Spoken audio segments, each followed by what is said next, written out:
Meeting ಮಾಡಿ ಹೇಳಿದ್ದಾರೆ ರಾಸಾಯನಿಕ ಗೊಬ್ಬರಕ್ಕೆ ಯಾವುದೇ ರೀತಿಯಾದ ಸಮಸ್ಯೆ ಆಗಬಾರ್ದು ಅಂತ.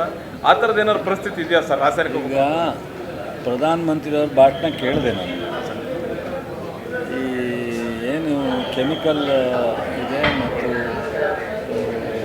ಡೀಸೆಲ್ ಇರ್ಬೋದು, ಪೆಟ್ರೋಲ್ ಇರ್ಬೋದು, ಗ್ಯಾಸ್ ಇರ್ಬೋದು, ಇವೆಲ್ಲವೂ ಕೊರತೆ ಆಗುವಂಥ ಸಾಧ್ಯತೆ ಇದೆ. ಆಗದಂಗೆ ನೋಡ್ಕೊಳ್ತಕ್ಕಂಥ ಎಚ್ಚರಿಕೆಯನ್ನು ವಹಿಸಬೇಕು ಅಂತ. ಸಹಜವಾಗಿ ಕಳೆದ ಬಾರಿ ಇದೇ ರೀತಿ ವಾರಿಂದನೂ ಮತ್ತು ಎಕ್ಸ್ಪೋರ್ಟ್ ಇಲ್ಲದೆ ಕಡಿಮೆ ಆಗಿ ಇದಾಗಿತ್ತು. ಮತ್ತು ನಾವು ಈ ರಾಜ್ಯದ ರೈತರಿಗೆ ಏನು ಬೇಕೋ ಅದನ್ನು ನಾವು ಎಚ್ಚರಿಕೆಯಿಂದ ಗಮನದಲ್ಲಿಟ್ಕೊಂಡು ಮುಂಗಾರಿಗೆ ಅವರ ಬೆಳೆಗೆ ಬೇಕಾಗ್ತಕ್ಕಂಥ ಪೆಸ್ಟಿಸೈಡ್ ಇರ್ಬೋದು, ಕೆಮಿಕಲ್ ಇರ್ಬೋದು, ನಾವು ಸಪ್ಲೈ ಮಾಡಲಿಕ್ಕೆ ಕೇಂದ್ರ ಸರ್ಕಾರದ ಏನು ಬರುತ್ತೆ ಅದರ ಆಧಾರದ ಮೇಲೆ ನಾವು ಅಲೊಕೇಶನ್ ಕೊಟ್ಕೊಂಡು ಮಾಡ್ತೀವಿ.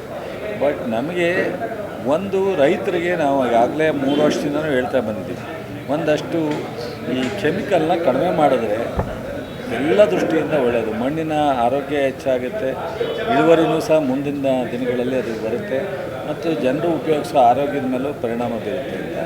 ಬಟ್ ಇಲ್ಲಿ ಮೇಜರಾಗಿ ನಮ್ಮ ಸಂಘಟನೆಗಳು, ರೈತ ಸಂಘಟನೆಗಳು ಮತ್ತು ಅಪೋಸಿಷನ್ ಇರ್ಬೋದು, ನಮ್ಮ ಶಾಸಕರುಗಳಿರ್ಬೋದು, ಜನರಿಗೆ ಸೂಕ್ತವಾದಂಥ ಮಾಹಿತಿಯನ್ನು ಕೊಟ್ಕೊಂಡು ಹೋದರೆ ಸ್ವಲ್ಪ ಅದು ನಾವು ಇದೇ ಸಂದರ್ಭದಲ್ಲಿ ಈ ಕೊರತೆ ಏನಿದೆ, ಎಕ್ಸ್ಪೋರ್ಟ್ ಕೊರತೆ ಏನಿದೆ, ಇಂಪೋರ್ಟ್ ಮಾಡಿಕೊಳ್ತಕ್ಕಂಥದ್ದು ಏನು ಕೊರತೆ ಇದೆ, ಆ ಕೊರತೆಯನ್ನು ಒಂದು ಸಂದರ್ಭದಲ್ಲಿ ನಾವು ರೈತರಿಗೂ ಸಹ ಸಾವಯವ ಪದ್ಧತಿಯನ್ನು, ನ್ಯಾಚುರಲ್ ಫಾರ್ಮಿಂಗ್ ಮಾಡ್ತಕ್ಕಂಥದ್ದನ್ನು, ಇದನ್ನೆಲ್ಲ ಒಂದು ಸ್ವಲ್ಪ ಜನರಿಗೆ ಸ್ವಲ್ಪ ಮನವರಿಕೆ ಮಾಡಿಕೊಡ್ತಕ್ಕಂಥದ್ದು ಒಳ್ಳೆಯದು. ಬಟ್ ಆದರೆ ಈಗ ಮುಂಗಾರಿಗೆ ಏನು ಬೇಕೋ ಅದನ್ನು ತೊಂದರೆ ಆಗದಂಗೆ ನೋಡ್ತೀವಿ.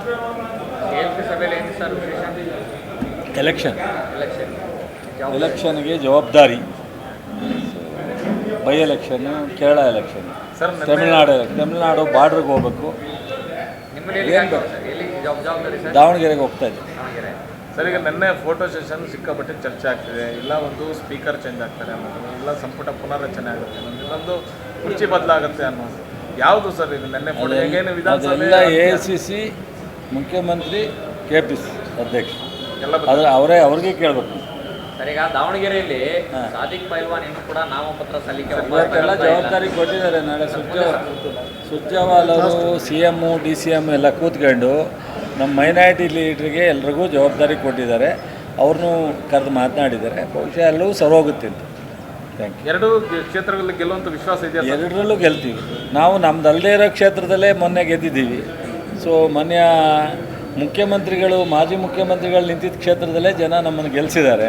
ಈಗ ನಮ್ಮ ಕ್ಷೇತ್ರ ಅಲ್ವಾ, ಉಳಿಸ್ಕೊತೀವಿ.